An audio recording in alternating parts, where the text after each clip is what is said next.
So this is quiz 2 review.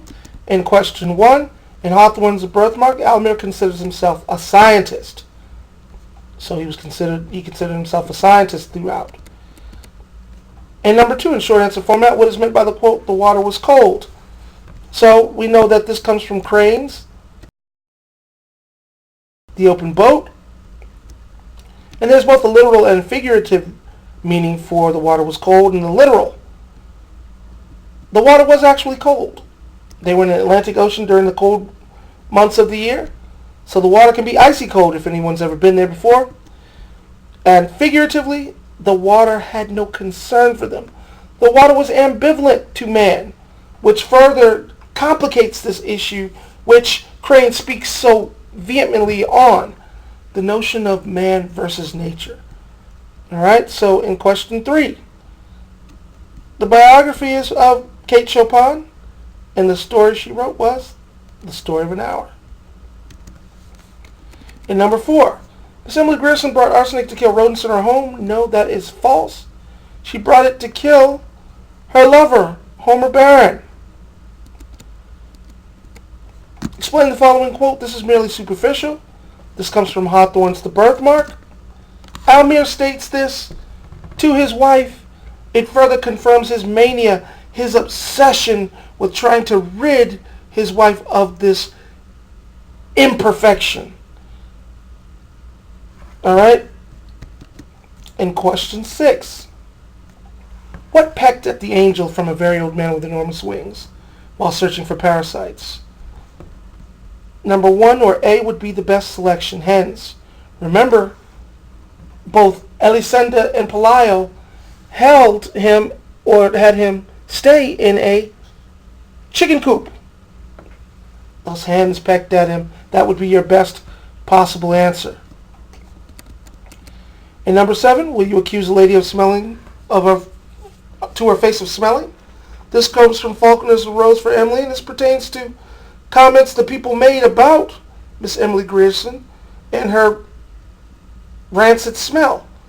And obviously it would prove perfect foreshadowing and even irony, because she smelled that way because she was sleeping with a corpse. Alright, necrophilia. So, yeah, this comes again from Faulkner, and the text arose for Emily. And number 8, ironically, what causes the 4 on board the dinghy to be in the predicament they are in? None of the above is the correct answer. It's the correct answer for this. Many of you put a sailing vessel catastrophe. That is acceptable. Ideally, I was looking for the fact that it was a steam vessel, but those become synonymous in many respects with regards to sailing vessel. So I gave you the point for this. Question 8. In question 9, in her home country of Grenada, Jamaica Kincaid dealt with the psychosocial issues attributed to both patriarchy and misogyny. Although both are correct, she did deal with misogyny and patriarchy. It wasn't in the country of Grenada. Remember, Jamaica Kincaid is from Antigua.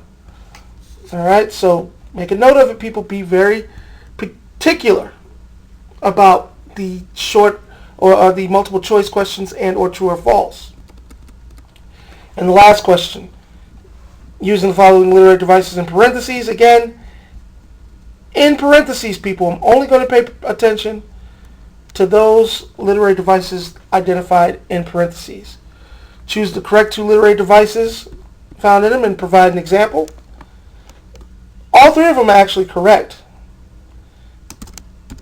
Iceberg theory. Remember, it's what's beneath.